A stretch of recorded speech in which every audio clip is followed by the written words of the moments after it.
Oui, Shabbat Shalom Mevorach. On est en 5784. La paracha, c'est Parashat Bo. Tous les Chachamim soulignent que la Torah, d'une certaine manière, est intemporelle.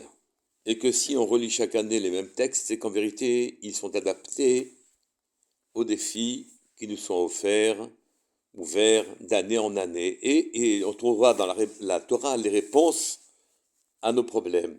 Et donc la Torah qui nous a été donnée, la Parashat Bo, va influer encore aujourd'hui et nous offrir une réparation.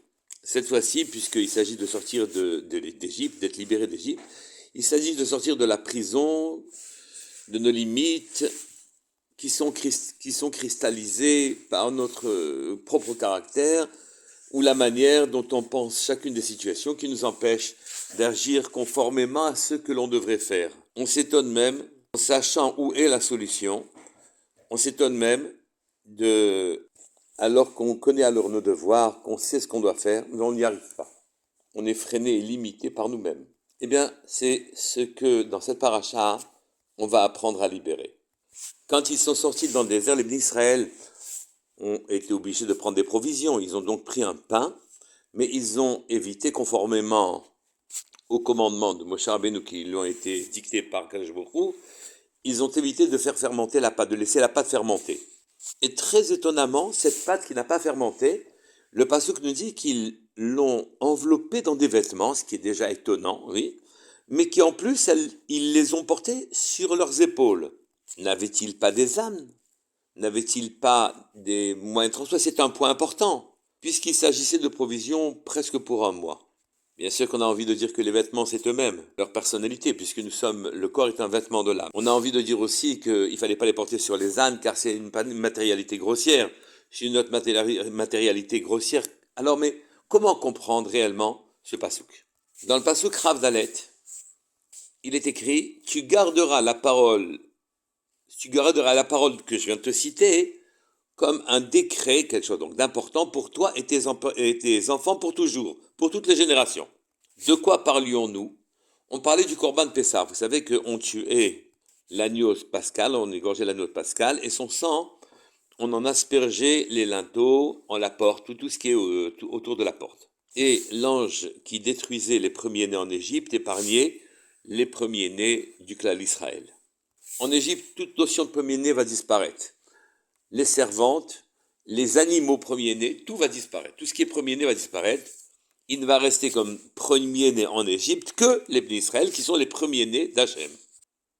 C'est là-dessus que la Torah insiste en disant « Vous devez garder ce décret pour toutes les générations. » Mais seulement, le passouk qui suit nous dit qu'il n'y aura de Korban Pessah que quand on est en Israël. Donc il n'y aura de sang à verser sur les linteaux des portes, etc., que quand on est en Israël. Alors, ad olam pour toujours ou seulement quand on est en Israël? Comment harmoniser ces deux psukim? On peut dire que l'idée qui est cachée derrière ce décret d'agneau pascal de Korban Pessah, cette idée-là, on devrait en trouver les applications dans toutes les générations. Mais que le Korban Pessah lui-même, l'agneau pascal, le sacrifice, c'est que pour Israël. Mais alors à ce moment-là, il faut se demander quelle est l'idée qui se cache derrière le Korban Pessah. Et la réponse est la suivante. On a une âme. Elle fait toute notre vitalité, nous donne toutes les forces. Et pourtant, parfois, alors même que l'on reconnaît un de nos devoirs, on y manque. Notre âme ne nous donne pas la vitalité nécessaire à ce que l'on a pourtant identifié comme étant une mitzvah, quelque chose de bien qu'on doit faire. On ne trouve pas en nous les ressources pour accomplir. On ne devrait même pas avoir à se surmonter, à faire un effort. Ce devrait être pour nous naturel. Et notre âme devrait nous fournir la vitalité nécessaire à faire ce qu'on a identifié comme étant quelque chose de bien. En fait, cette défaillance de notre âme, ce manque est dû aux fautes que l'on a commises dans les Gilgulim précédents, ou bien même dans notre vie actuelle, où on a affaibli notre vitalité, notre âme, et on n'est plus poussé à faire le bien. Il faut donc rétablir notre canal et retrouver les vitalités perdues. On a 613 membres et 613 mitzvot. On rate une mitzvah et le membre correspondant, sa vitalité s'est atrophiée. Il faut donc refaire cette mitzvah que l'on a du mal à accomplir pour récupérer ce manque dans la vitalité. ce manque d'âme en quelque sorte. Et il faut la régénérer. Au passage, on voit ici qu'il ne suffit pas dans la vie d'être un homme bien globalement, d'être regardé comme quelqu'un d'accompli, et finalement de considérer nos petits manques comme des toutes petites défaillances sans gravité. On est en vérité né pour se régénérer, réparer les manques d'âme, les manques de vitalité. Akadosh Baruch Hu nous replace dans des situations où on refait les mitzvot de façon correcte, de façon à rétablir la vitalité et le membre correspondant. Toute la vie, c'est pas d'être seulement un homme bien, c'est qu'on est né pour se régénérer, se réparer. Et dans le bien qui nous est difficile à faire, on trouve ici l'occasion de retrouver la vitalité perdue. C'est cela l'idée qui se cache derrière le Korban Pessah que l'on doit respecter en toute génération, en tout temps, et pour toutes les générations. Les Bnei Israël, à leur sortie d'Égypte, nous ont appris quelque chose d'exceptionnel. Ils avaient perdu le lien avec le haut à cause de ce qui s'est passé en Égypte. En réparant leur vitalité, leur canal, ils le retrouveraient. Mais comment faire? Il faut sacrifier les dieux égyptiens. L'agneau était un dieu des Égyptiens. Et ces dieux-là, c'était marqué l'ambiance dans laquelle ils vivaient. C'était leur superstructure en quelque sorte. C'était les idées ambiantes, les dieux des Égyptiens pour les Bnei Israël. Eh bien, il fallait les saigner. Saigner nos ambiances et verser le sang sur nos portes. Les portes sur lesquelles s'ouvrent nos pensées, les portes sur lesquelles s'ouvrent nos paroles, les portes sur lesquelles s'ouvrent nos actes. Tout ce qui inaugure toute notre activité, on doit saigner l'ambiance délétère qu'il y avait en Égypte. Ambiance que nous avons encore aujourd'hui, d'une certaine manière.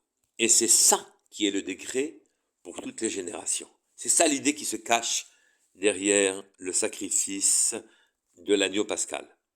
Reprenons le problème de la pâte qui n'a pas levé, que l'on a enveloppée dans nos vêtements et qu'on a portée sur nos épaules. N'avait-il pas de bête? Et pourquoi l'envelopper dans nos vêtements? Les Chachamim expliquent que la mitzvah de cette pâte qui n'était pas levée était très chère au cœur des Bnei Israël. Et ils la portaient pour ça sur leurs épaules. Mais le Sfat Ebet précise encore cette chose-là.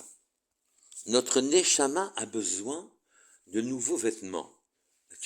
Naturellement, c'est une figure de style. La Neshama n'a pas de vêtements physiques. Mais la mitzvah, c'est-à-dire ce qui va régénérer notre lien avec le Akadosh Baruch Hu, notre vitalité, notre âme, et va donner un nouveau vêtement à notre Neshama pour lui permettre de restaurer nos liens avec le haut et notre vitalité, l'envie de faire la mitzvah. La Neshama avait besoin d'une nouvelle peau, d'un autre vêtement, qui lui vient de la mitzvah faite avec Kavana. Le principe même des mitzvot, ce qu'Akadosh Baruch Hu veut nous faire partager quand on a une mitzvah, c'est qu'elle provoque sur nous une reshima, elle laisse sur nous sa signature. Chaque mitzvah est là pour impacter notre vitalité et notre âme. Chaque geste que l'on fait, les Shem Shamaim, parce qu'Hachem nous l'a demandé, vient impacter notre âme, vient toucher notre âme, vient la réparer. Et toutes les mitzvot, de manière générale, sont là pour les vrais, quand bien même, encore plus, oui. Si jamais on a du mal à les faire, c'est qu'en vérité, c'est une nécessité absolue pour notre vitalité, que l'on retrouve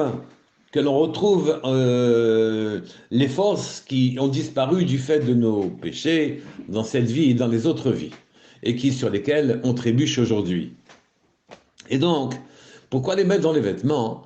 C'est qu'en vérité, cette mitzvah, la chavivut, l'amour que l'on met dans cette mitzvah, la kavana, l'intention que l'on met dans la mitzvah, l'enthousiasme que l'on met dans la mitzvah, vient créer une nouvelle peau, donner une nouvelle peau, entre guillemets naturellement, car la neshama n'a pas de peau, mais veut donner une nouvelle enveloppe, une nouvelle soura, une nouvelle forme à notre neshama.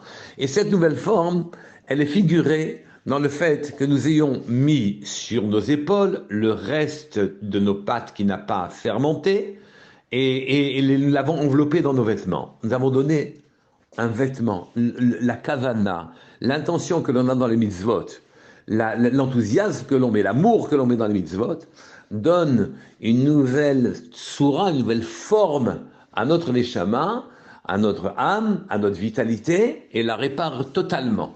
Chaque mitzvah est là pour réparer et nous donner cette dimension, et c'est la raison pour laquelle nous avons absolument refusé de les mettre de mettre la patte qui n'a pas monté, de la mettre sur nos béhémoths pour la porter. Nous l'avons mise sur nos épaules et nous l'avons enveloppée dans nos vêtements pour que que tout ce que nous donnons comme enthousiasme, amour à cette mitzvah vienne donner une nouvelle forme à notre vitalité, la répare totalement, pour que l'on puisse réatteindre les niveaux qui seront les nôtres, Be'ezrat Hashem Yitbarach, très rapidement. Shabbat Shalom Mevorach, qu'Akadosh Baruch Hu nous donne à nous tous l'enthousiasme, l'amour de la mitzvah, de manière à ce que la réparation de nos vitalités nous permette de nous soigner de toutes nos maladies d'une manière générale, et en plus de ça et surtout, nous donne un lien, nous restaure notre lien avec celui qui nous a créé, le Créateur, Akadosh Baruch Hu. Shabbat Shalom Mevorach, Kol Tuv, c'est une semaine de libération pour nous tous. Kol Tuv.